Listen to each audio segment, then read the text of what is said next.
Tom Ghosh, তোমরা দেখছো smart study. তো আজকে আমি তোমাদের সাথে কথা বলবো যে কিভাবে তোমরা বুঝবে যে তোমাদের ডকুমেন্টস ভেরিফিকেশন কবে হবে এবং যাদের এখনো পর্যন্ত হয়নি তাদের কবে হবে। ওকে, যদি ডকুমেন্টস ভেরিফিকেশন না হয় কিন্তু তোমাদের কিন্তু আইটিআই বলো, জেক্সপো বলো, বোকলেট বলো, কোনো ফর্মই কিন্তু এগোবে না। ঠিক আছে, তো documents verification very very important. তো চলো ভিডিওটা শুরু করা যাক। ভিডিওটা শুরু করার আগে যদি আমার চ্যানেল নতুন হয়ে থাকো, চ্যানেলটাকে বারবার বলছি সাবস্ক্রাইব করে বেল আইকনটা দাবিয়ে দাও। অলরেডি অনেকজন ভুল করে ফেলেছো, এখন হোয়াটসঅ্যাপে কমেন্ট করছো। ঠিক আছে, তো এই ভুলটা না করে চ্যানেলটাকে সাবস্ক্রাইব করে ভিডিওটা পুরো দেখো। তো চলো ভিডিওটা শুরু করা যাক।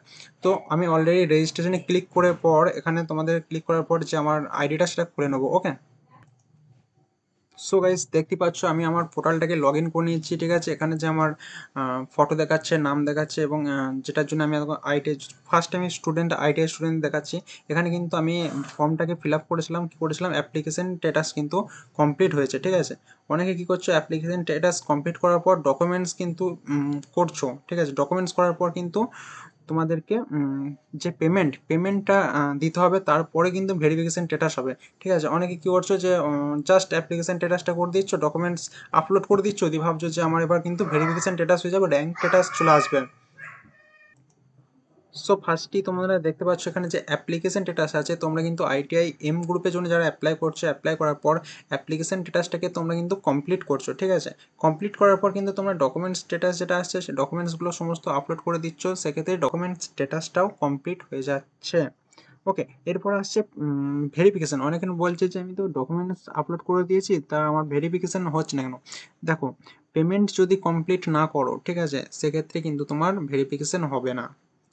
এখানে দেখো পরপর স্টেপ বাই স্টেপ যেতে হবে। ফার্স্টে তোমাকে অ্যাপ্লিকেশন স্ট্যাটাস করতে হবে, তারপর ডকুমেন্ট স্ট্যাটাস, তারপর পেমেন্ট করতে হবে। তার কিছুদিন অর্থাৎ 1 থেকে 2 সপ্তাহের মধ্যে তোমাদের ভেরিফিকেশন স্ট্যাটাস এটাকে এরকম এইভাবে কমপ্লিট দেখাবে। আমি কিন্তু এখনও পর্যন্ত পেমেন্ট করিনি, তাই আমার এখানে জাস্ট রেড দেখাচ্ছে। তো যখনই তোমরা পেমেন্ট কমপ্লিট করে দেবে, এটাকেও কমপ্লিট দেখাবে এবং ভেরিফিকেশনটাও কিন্তু তোমাদের 1 থেকে 2 সপ্তাহের মধ্যে, তুমি যেদিন থেকে যেদিন ডকুমেন্টস আপলোড করবে, পেমেন্ট করবে, তার 1 থেকে 2 সপ্তাহের মধ্যে কিন্তু ভেরিফিকেশন স্ট্যাটাস কমপ্লিট দেখাবে। ওকে, তারপর র্যাঙ্ক স্ট্যাটাসটা অবশ্যই জুন মাসের শেষের দিকে তোমাদের চলে আসবে, অর্থাৎ জুলাইয়ের দিকে। তারপর চয়েস ফিলিং, এগুলো সমস্তটা আমি পরে ডিটেলসে বলে দেবো। ওকে, সেম প্রসেস কিন্তু জেক্সপো স্টুডেন্টদের জন্য। তোমাদের অ্যাপ্লিকেশন স্ট্যাটাসটা কমপ্লিট করার পর ডকুমেন্টস দিতে হবে, তারপর পেমেন্ট করতে হবে, তারপরে ভেরিফিকেশন স্ট্যাটাস আসবে। ভেরিফিকেশন স্ট্যাটাসটা কিন্তু তোমরা যেদিন পেমেন্ট করবে তার 15 দিনের মাথায় ভেরিফিকেশন স্ট্যাটাসটা ডান দেখাবে।